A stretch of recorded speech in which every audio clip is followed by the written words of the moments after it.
자, 우리가 지난주까지 11절 말씀을 봤어요. 6장 11절 말씀까지 봤어요. 11절 말씀 어떤 내용이 있었어요? 손 마른 자를 고치셨다라고 하는 내용이 있었죠. 그 뒤에 이어지는 본문이 어떤 본문이냐면 12명의 제자를 택하시고 우리가 알고 있는 그 유명한 사람들 쭉 이름이 명단이 나옵니다. 그 12명을 택하시고 그리고 오늘 그 제자들에게 하시는 말씀이에요.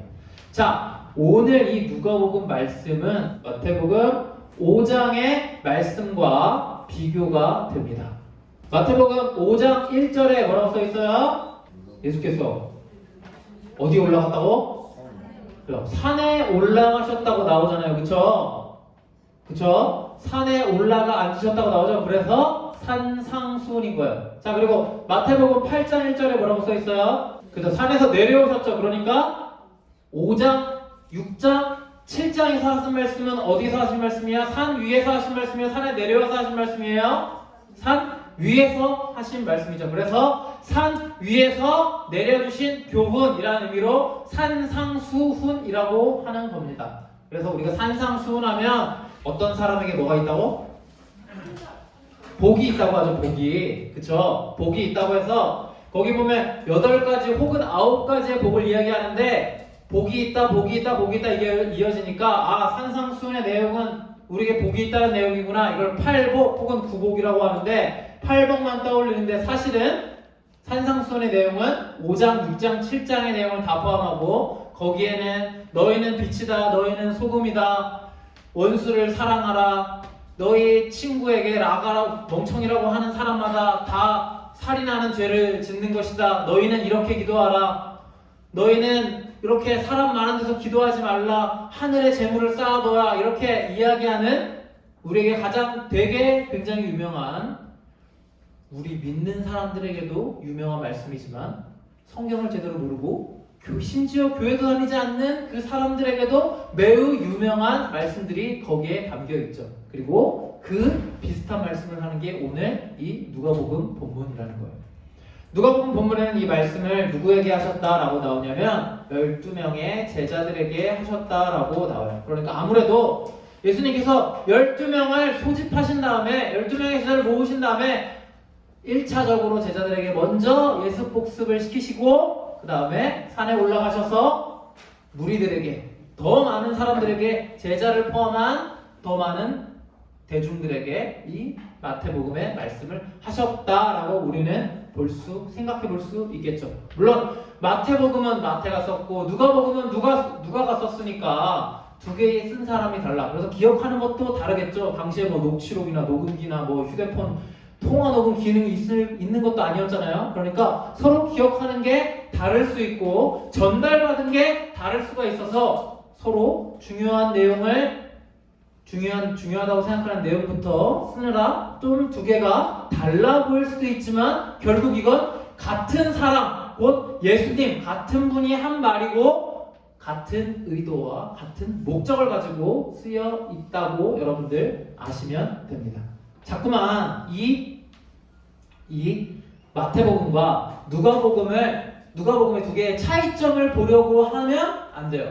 두 개가 같은 사람이 이야기했고 다른 문장이 쓰여있고 다른 관점과 다른 의도로 쓰여있는 것처럼 보일 수 있지만 문장이 다른 것 같지만 결국 다 같은 이야기를 하려고 하는 거다. 그 같은 이야기가 뭘까요? 이게 누가 복음서고 마태 복음서니까 무슨 이야기를 하겠어요? 다 복음에 대한 이야기를 하는 거다 라고 여러분들 생각하시면 돼요. 마태복음은 여러분들 성경책에서 보시는 것 같이 이렇게 8가지 복을 이야기합니다. 그런데 오늘 누가복음은 4가지 복과 4가지 화를 이야기를 해요. 그래서 누가복음은 참 실제적으로 쓰여져 있구나, 그리고 여기에는 인과응보를 다루고 있구나 라고 사람들이 생각하기 쉬운데 절대 그렇지 않다는 걸 제가 이제부터 여러분에게 설명하겠어요. 자, 그래서 누가복음은 복과 화를 선포하셨다라고 해서 그 차이가 있다고 했어요. 자, 누가복음 20장에 보면 너희 가난한 자에게 복이 있나니 하나님의 나라가 너희의 것임이요 라고 했어요. 야, 누가복음 4절이에요. 24절에는 그러나 화 있을진저 너희 부요한 자여 너희는 너희의 위로를 이미 받았도다 라고 해서 마치 가난한 자에게는 복이 있고 부요한 자에게는 화가 있는 것처럼 쓰였지만, 자, 여기서 강조하고 싶은 건 가난한 자가 아니라 뭐예요? 하나님의 나라가 너희 것이라는 것에 강조가 있다는 거죠. 여러분, 하나님의 나라를 어떻게 누리고 어떻게 쓸 수가 있을까요? 어떻게 받을 수가 있을까요? 은혜로 받겠죠. 당연히 공짜로 받겠죠. 그런데 아직 예수님이 십자가에 못 박혀 죽으시지도 않았고 부활하시지도 않은 그 사람들에게 이런 천국, 하나님 나라, 예수님 이런 좋은 것들은 어떻게 해야 돼? 돈 주고 사야 돼. 돈이 없으면 일해서 사야 돼. 뭔가 내가 하는 대가로 받는 것이 이런 좋은 것이라고 모두가 생각해서, 그리고 심지어 예수님이 십자가에 못 박혀서 죽으신 지금 사는 사람들도 그런 식으로 생각하는 사람들이 많습니다. 아직도 그 생각을 버리지 못했어. 그래서 이 말이 굉장히 생소하게 들렸어요. 절대 가난한 자에겐 복이 있을 수가 없어. 왜? 가난 자체가 화니까. 그런데 하나님 나라가 누구에게 있다고요? 가난한 사람들에게까지 있다고요. 지금 그 소리를 하는 겁니다. 4개의 선포된 복은 다 동일한 이야기를 하고 있습니다. 누구에게까지? 그런 사람들에게까지 하나님의 나라가 있다는 말을 하고 있는 거예요. 선포된 4개의 화를 살펴보면 다 똑같아요. 자, 첫 번째 것만 보면, 자, 너희 부요한 자에게 화가 있다라고 이야기를 하는 것처럼 보이지만 사실은 그게 아니라 이미 위로를 받은 너희에게 화가 있다고 하는 겁니다. 여러분, 세상은 공동체야. 인간은 개인 혼자선 살 수가 없는 동물이에요. 우리는 사회적 동물이라고 인간을 소개하기도 합니다. 사람들이 서로 상호간의 관계를 맺고 밀접하게 서로 영향을 주고받는 세상이라는 말이에요. 그런데 이미 위로를 받았어. 나는 부족한 게 없어. 나는 저 사람 보니까 나는 너무 행복해. 저 사람의 불행이, 저 사람의 가난이, 저 사람의 없음과 부족함이 나랑은 아무 상관없어. 난 이미 위로를 받았거든. 그런 사람에게 화가 있는 겁니다. 지금 그 이야기를 하는 거예요. 부유한 사람들, 부유하기 때문에가 문제가 아니라, 가난하기 때문이 문제가 아니라 이미 위로를 받은 사람들에게 이미 더 이상 내가 부족한 것 없고, 세상에 죄가 많잖아요. 그쵸 여러분? 그리고 죄의 결과는 모든 사람들이 같이 영향을 받고 책임을 지게 되는 겁니다. 어떤 사람이 심장마비로 갑자기 쓰러졌어요. 근데 그 심장마비로 쓰러진 사람에 대해서 어떤 사람은 그 사람의 주머니를 털어가고 어떤 사람은 그 사람을 병원으로 옮겨줍니다. 그러면 주머니를 털어가는 사람이 많으면 어떻게 되겠어요? 결국 그 주머니를 털어갔던 사람도 똑같은 꼴을 당하게 된다는 거예요. 그게 공동체라는 것입니다. 이미 위로를 받아서 나는 더 이상 필요한 게 없고, 그 사람이 가난하든 그 사람이 부족하든 어렵든 아무 신경도 쓰지 않고 그냥 내 좋은 대로 살아가는 그 사람들이 많아지면 많아질수록 내게 화가 임할 가능성이 높아지는 거죠. 지금 여기에서 그 이야기를 하고 있는 것입니다. 여러분, 요즘 시대를 어떤 시대라고 해요? 혐오가 아주 일상이 되어버렸죠. 서로 공격하고 갈등하는 사람들이 굉장히 많아졌죠. 그런데 이 갈등하는 모습들을 살펴보면 사실 이 사람들의 갈등이 별것 아닌 경우가 굉장히 많습니다.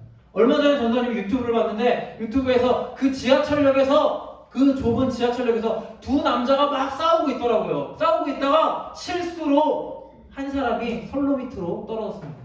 그때 같이 싸우던, 서로 죽일 듯이 달려들던 그 남자가 이 선로 밑에 떨어진 사람을 꺼내줘요.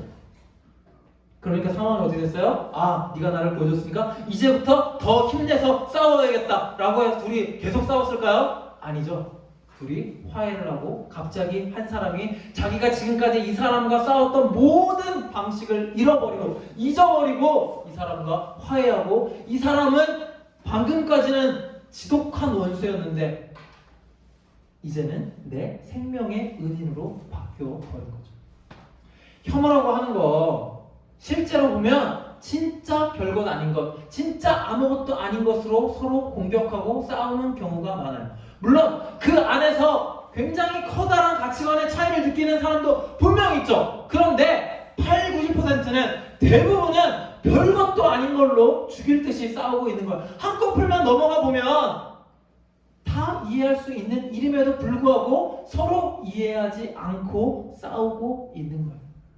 그게 우리 시대가 맞이하고 있는 혐오의 원인이고, 그리고 수백 년, 아니 수천 년간 풀리지 않는 우리의 문제이기도 합니다. 자, 누가복음 6장 27절, 28절에 이렇게 쓰여 있죠. 그러나 너희 듣는 자에게 내가 이르노니 너희 원수를 사랑하며 너희를 미워하는 자를 선대하며 너희를 저주하는 자를 위하여 축복하며 너희를 모욕하는 자를 위하여 기도하라. 굉장히 어려운 말처럼 들려요. 그리고 불가능한 일처럼 여깁니다. 그리고 심지어 뭐라고 써 있어요? 네 왼뺨을 치는 사람에게 오른뺨까지 돌려대라 라고 말하는 겁니다. 전사님 이야기했죠. 아까 지하철에서 싸우고 있는 두 사람, 둘은 원수예요. 왜 둘이 그렇게 싸우게 된지는 모르겠어. 얼마나 큰 이유가 있길래 거기서 사람들 그렇게 많이 보는 데서 창피한 줄도 모르고 다 큰 어른들이 주먹다짐을 하고 있는지 모르겠어. 그런데 한 가지 상황만 바뀌어버리니까 갑자기 원수가 은인이 되어버렸죠. 여기에서 원수를 사랑하라 라고 하는 건 명령도 아니고, 그리고 여러분들이 반드시 그렇게 될 겁니다 라고 말하는 게 맞지만 단순히 그것만 이야기하는 게 아니라는 거예요. 뭘 이야기하냐면 바로 우리의 가치관의 변화를 이야기하고 있는 겁니다. 우리는 우리가 과거 이전에 원수라고 생각했던 그 상황이 어떤 특정한 사건을 통해서 완전히 변화하게 될 거라, 그 기적적인 그 상황들을 예고하고 있는 것입니다. 그래서 단순히 너희가 원수를 사랑해야 한다, 그래야 하나님의 도리다, 원수를 사랑하지 못하면 천국에 못 가고 원수를 사랑하지 못하면 너희는 구원을 받지 못한다, 원수를 사랑해야만 내가 너에게 구원의 표를 주겠다가 아니라 너무나 자연스럽게 우리가 지금까지 중요하다고 생각하는 것들이 앞으로 중요해지지 않게 되면서 우리 안에 가치관의 변화가 생기면서 우리는 자연스럽게 원수도 사랑할 수 있는 사람이 될 거라는 거예요. 그래서 이 변화의 두 가지 측면이 있어요. 자, 첫 번째는 디모데전서 1장 15절에 이렇게 써있죠. 믿보다 모든 사람이 받을 만한 이 말이여, 그리스도 예수께서 죄인을 구원하시려고 세상에 임하셨다 하였도다. 죄인 중에 내가 괴순이라 라고 누가 이야기했냐면 바울이라고 하는 사람이 이야기했습니다. 바울이라고 하는 사람은 예수님을 만나기 전까지 예수님을 믿는 사람들을 아주 열심으로 잡으러 다녔던 사람입니다. 왜? 예수님을 너무 미워해서? 예수님을 미워하는 특별한 마음이 있어서? 아니에요. 바울은 그게 선한 일이라고 믿었어요. 그게 하나님을 사랑하는 일이라고 믿었어요. 그 방법만이 그 나쁜 예수교도, 그 이단, 하나님에 대한 오해를 불러일으키고 잘못된 사상을 전파하는 그 예수를 믿는 사람들을 다 없애야 하나님한테 충성하는 거라고 믿었다고. 그런데 그런 바울이 가치관의 변화를 겪게 되면서 어떤 작용이 있냐? 밑에 거부터죠. 내가 죄인 중에 괴수, 내가 수장이었다. 내가 그냥 죄인도 아니고 그냥 덜 의로운 사람, 그냥 나는 착한 일을 좀 많이 못하는 그런 사람 정도가 아니라 죄인인데, 죄가 많은 사람인데 그 중에서도 대장이었더라 라고 느끼는 거예요. 자, 이건 뭐냐? 우리가 스스로 죄인이라는 사실을 인정해야 한다는 것입니다. 그게 변화의 두 가지 측면이에요. 우리가 변화를 겪으면, 가치관의 변화를 겪게 되면 스스로 죄인이라고 고백하는 것에 부끄러움이 없어지고 죄인이라고 고백하는 것에 유익함이 뭔지 알게 된다는 거예요. 두 번째는 우리를 위해, 우리에게 구원자가 되시기 위해 우리를 위해 죽어주신 그리스도의 은혜를 알게 된다는 겁니다. 우리의 생명을 대신해서 교환해준 그 존재는 우리와 같은 인간도 아니고 과거로부터 우리를 대신해서 죽어졌던 가축도 아니고 우리보다 훨씬 그 가치가 뛰어나고 좋은 고가치에 우리보다 훨씬 더 높은 가치를 가진 하나님이 우리를 위해 죽어주셨다는 거예요.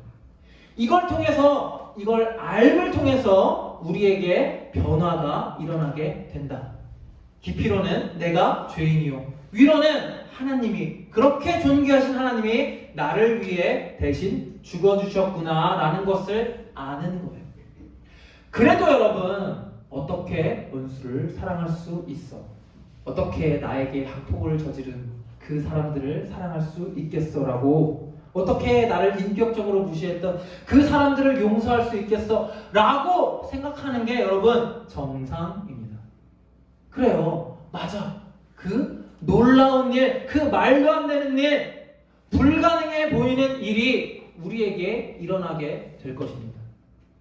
자, 그 변화는 어떻게 일어나요? 그 변화는 하나님이 하시는 거죠. 에이, 아닌 것 같은데요? 라고 여러분들이 생각하신다면 정말 감사합니다. 그런 생각을 여러분들 하셔야 돼요. 그래야 자기 진단이 되는 겁니다. 여러분, 믿음은 어떻게 생겨날까요? 믿음은 누군가 나를 믿게 해줘야 믿음이 생기는 겁니다.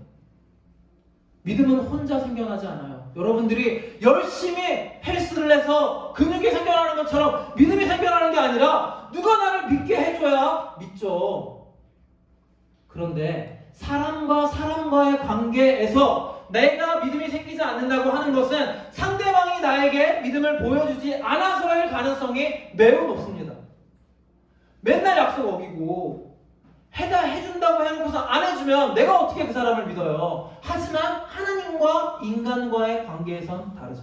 하나님은 우리에게 누르고 흔들어 넘치도록 그 사랑을 보여주시고, 그리고 그 신뢰를 보여주시고, 인간을 끝까지 보호하심을 보여주셨어요. 그런데 우리가 왜 하나님을 못 믿어요? 왜 하나님이 그렇게 하신다는데 왜 하나님을 못 믿어? 하나님을 모르기 때문이죠. 만약 내가 하나님을 믿지 못하겠다, 나에게 믿음이 부족하다라고 하면 하나님 저에게 믿음을 주세요라고 기도하는 게 아니라 하나님 제가 하나님을 더 알게 해주세요. 하나님을 배우고자 하는 시간과 여유와 마음가짐을 주세요. 그 마음을 주세요라고 기도하는 게 옳죠. 하나님을 알게 되면 하나님이 인간에게 어떻게 했는지, 하나님이 그 죄인 중에 괴수인 인간에게 어떻게 했는지 우리가 알게 되면 자연스럽게 하나님에 대한 신뢰와 믿음이 생겨나게 되는 것입니다. 그래서 너희가 원수로 사랑하게 된다, 이 말도 안 되는 소리를 들었다고 하더라도 하나님에 대한 믿음, 그 신뢰를 바탕으로 우리는 우리가 원수를 사랑하게 되겠구나 생각할 수 있게 되는 거죠. 자, 믿음은 어디에서 왔다고요? 자, 복음에는, 복음, 하나님이 하시는 일에는, 하나님이 하시는 그 일에는 하나님의 의로움이 나타났대요. 그래서 믿음으로 믿음에 이르게 한다라고 하는데 도대체 이게 무슨 말인지 모르겠어요. 믿음으로 믿음에 이르게 한대요. 자, 이거 전형적인 해석의 잘못입니다. 자, 앞에 믿음은 뭐야? 여기서 믿음은 아까 우리가 디모데전서 1장 15절에 읽었던 것처럼 믿부심이에요. 믿부심이 뭐야? 믿음직함, 나를 믿게 하는 것, 곧 하나님의 신실하심이, 하나님이 나를 믿게 하심이 믿음에 이르게 한다는 거예요. 자, 그렇게 얘기하니까 우리가 이해하기 쉽죠. 하나님이 나를 믿게 하시니까 내가 믿었다, 그 소리예요. 별건 아니죠? 아무 얘기도 아니죠? 믿게 하니까 믿는 거 당연하잖아요. 그래서 오직 의인은 믿음으로 산다고 했는데, 그럼 과연 이 세 번째 줄에 있는 믿음은 하나님이 나를 믿게 하시는 그 신실함일까요? 아니면 내가 하나님을 믿는 믿음일까요? 여기서 여러분들 잘 생각하시면 돼요. 두 개 다 답이 있고, 두 개 다 답이 되고, 두 개 다 굉장히 의미가 있는 말이에요. 하나님이 나에게 주시는 신실함, 하나님이 나에게 보여주시는 그 하나님의 신실함, 그리고 나를 믿게 하시는 그 믿음이 중요하다고 생각할 수도 있고, 그 믿음을 통해서 발생된 내 믿음이 중요할 수 있다고도 생각할 수 있는 거예요. 자, 다 세 개가 같은 단어예요. 같은 단어여서 오직 의인은 믿음으로 말미암아 산다고 했는데 이 믿음이 어떤 믿음인지는 몰라요. 바울에게 물어보면 알겠죠. 천국에 가서 이거 어떤 의미로 쓴 거야? 첫 번째야, 두 번째야? 물어보면 알겠죠. 근데 지금 물어볼 수가 없잖아. 그래서 여러분들 이런 부분에 대해서 여러분들의 생각을 나는 이렇게 생각한다 라고 할 수 있는 사람이 되어야 되는 거예요. 전사님이 두 번째 문장까지는 여러분들에게 해석을 해줬어. 한국말로 해서 알아듣기 어려우니까 잘 해석을 해줬단 말이야. 하지만 세 번째 줄의 그 믿음은 여러분들의 영역인 겁니다. 과연 나는 이 믿음이 오직 의인은 믿음으로 말미암아 산다고 했는데 이 믿음이 과연 어떤 믿음일지 여러분 생각할 수 있는 분이 되길 바라요. 그래서 여러분 믿음이 생기려면, 하나님에 대한 믿음이 생기려면 뭘 해야 된다고요? 하나님을 더 알아야 된다고요. 그래서 여러분 열심히 하나님을 배우셔야 합니다. 37절에 보면 비판하지 말라라고 하는 이야기가 있어요. 그런데 비판하지 말라니까 여러분 사람들이 잘못한 게 있어서 그냥 입 꾹 다물고 있으면 그게 비판하지 않는 겁니까? 그게 아니죠. 여기에선 그런 의미로 비판하지 말라고 한 게 아니라 오늘 본문에 보니까 그 앞서서 사람들에게 무엇을 이야기했냐면 원수를 사랑하는 문제에 대해서 이야기를 하시면서 그리고 뭐라고 하셨냐면 너희가 사랑하는 자만 사랑하면 그게 사랑이니? 라고 말씀하신 겁니다. 여러분 사랑하면 어떤 이미지가 떠올라? 두 사람의 사랑이 너무 중요하니까 가족 관계도 다 끊고 세상 규범도 다 무시하고 둘이 어딘가 사람 아무 곳으로 없는 곳으로 둘이 도망가서 둘만의 왕국을 세우고 둘만의 오손도손한 그 사랑을 이어가는 게 여러분들 사랑이라고 생각합니까? 우리는 흔히 그런 걸 사랑이라고 생각하죠. 그 누구도 침범할 수 없는 두 사람만의 견고한 무엇인가가 사랑이라고 생각하는데 여기에 있는 원수를 사랑하라의 그 사랑은 정반대예요. 그런 의미가 전혀 아닙니다. 여러분들 부모님이 여러분 얼굴이 잘생겨서 사랑할까요? 여러분들 키가 커서 사랑할까요? 왜 사랑해? 그냥 자식이니까 사랑하는 거죠. 여러분 자식을 사랑하는 게 쉬운 일일 것 같습니까? 굉장히 어려운 일이야. 굉장히 어려운 일인데 전 세계 인구의 대부분의 사람들이 그 어려운 일을 해냅니다. 참 놀라워요. 그 어려운 일을 하고 있어 다 아무렇지도 않게. 여러분 만약에 여러분들 가족 아니고 여러분들 자식 아닌데 그렇게 해줄 수 있어요? 절대 못하지. 물론 개 중에는 가족에게 학대받고 가족이 제일 믿고 싶은 사람이 있어. 그래서 나는 애완견을 너무 좋아해요. 그럼 그 애완견이 여러분 그 사랑의 시작이 되면 되는 거예요. 특별한 경우, 특별한 케이스에는 보통은 가족 간의 사랑이 거의 온전한 사랑의 모습이니까 무조건적인 사랑의 모습이니까 그걸 예시로 들자면 그 사랑의 영역이 점점 확대되어 가는 과정이 바로 사랑이라는 겁니다. 오늘 본문에 보니까 너희가 사랑할 수 있는 사람만 사랑하면 그게 무슨 사랑이냐라고 우리에게 이야기를 해요. 맞죠? 부모님이 나에게 그만한 사랑을 주셨으니까 우리도 최소한 할 수 있는 만큼 하자. 부모님한테 못하면 내 자식한테라도 하자. 그래서 부모님한테 효도 못하는 사람은 많아도 지 자식한테 못하는 부모는 별로 없어요. 그런데 그건 우리 모두가 다 힘들고 어려운 일이다 모두가 다 하는 사랑이라는 거예요. 특별할 것 없다는 거예요. 그 영역을 조금씩 확장해 가서 내 자식 생각하는 것처럼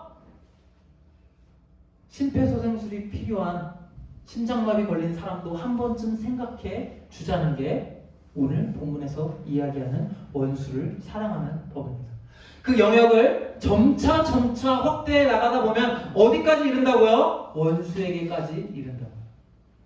여러분 복음을 어디까지 전해야 돼요? 어디까지? 땅끝까지 전하라고 하죠. 이게 선교의 원리래. 그런데 여러분 땅끝이 어디예요? 저기 아프리카 거기가 땅끝인가? 우리가 가장 전하기 힘든 사람, 우리가 가장 어려워하는 사람, 말 붙이기 힘든 사람은 저기 아프리카에서 기근과 가뭄 때문에 고생하는 사람들이 아니에요. 누구야? 우리 원수죠. 우리 원수는 어디 있어요? 저기 아프리카에 있어요? 저기 일본에 있어요? 일본에 있을 수 있지. 어디 있어? 저기 중국에 있어요? 아니죠. 바로 우리 옆에 있습니다. 원수는 항상 옆에 있는 거예요. 그럼 땅끝이 어디야? 바로 그 원수가 땅끝이겠죠. 여러분, 그 좋은 복음을 왜 원수한테 전합니까? 그 좋은 복음을 뭐 좋다고 그 말도 안 통하고 여러분 맨날 괴롭히는 그 사람에게 왜 복음을 전해요? 그 좋은 걸. 하지만 여러분들이 그 복음을 그 사람들에게까지 전하게 된다. 그래서 거기가 바로 여러분들의 땅끝이 되는 겁니다. 바로 가서 준비도 하나도 안 됐는데 바로 가서 전하는 건 불가능해. 어디에서 트레이닝해야 돼? 여러분들이 지금 현재 가지고 있는 소중한 관계 속 여러분들이 충분히 여러분들을 아껴준다고 생각하고 내가 이 사람한테만큼은 다른 사람은 모르겠는데 이 사람한테만큼은 진짜 이 은혜를 보답하고 사랑을 보답하고 나도 이 사람이 날 사랑해준 것만큼 나도 이 사람을 사랑해야지라고 결심하는 거기서부터 시작을 하는 거예요. 그런데 오늘 뭐라고 해요? 비판하지 말라고 하죠. 그러니까 이 비판은 사랑에 반대되는 개념인 겁니다. 비판하지 말라고 해서 그 사람이 아무것도 잘못 엄청 하고 있는데 아무 말도 하지 말라. 비판하면 지옥 간다. 이런 말이 아니라 사랑의 반대의 의미로서 비판하지 말라는 거예요. 우리는 마음속으로 어떤 사람을 사랑하기보다는 평가하고 그리고 그 사람이 걱정하는 모양을 취하지만 마음속으로는 그래 그러다가 네가 어떻게 되나 보자. 거봐 내 말이 맞았지. 내 말 안 듣더니 그렇게 될 줄 알았어. 이렇게 말하고 싶은 마음이 큰 거예요. 그런데 그런 마음을 줄이고 뭐 하자고요? 사랑하라고. 사랑이 뭐라고? 우리가 사랑하는 사람만 사랑하면 그건 어딘가 부족한 사랑이라고. 우리가 사랑하지 못하는 사람에게로 그 사랑의 영역을 점차 확대해 나가는 그 가치관의 변화가 여러분들에게 분명히 있을 겁니다. 안 믿기겠다면, 내 말을 못 믿겠다면 그건 당연하죠. 저는 여러분에게 그만한 신뢰를 주지 못했어요. 하지만 이건 하나님의 말씀인 거예요. 하나님께서 여러분들을 그렇게 만드시겠다, 사람을 낚는 어부가 되게 하시겠다 라고 하신 그 말씀을 믿는 겁니다. 그 말씀도 잘 믿겨지지 않는다면 여러분 성경을 더 배우고 성경 안에서 하나님을 더 배워가시는 선택을 하셔야 돼요. 그래야 반드시 여러분에게 믿음이 생깁니다. 우리를 사랑의 관계로, 하나님의 사랑의 관계로 부르시는 그 하나님의 사랑을 조금이라도 더 배워가는 여러분들이 다 되시기 바랍니다. 기도하겠습니다.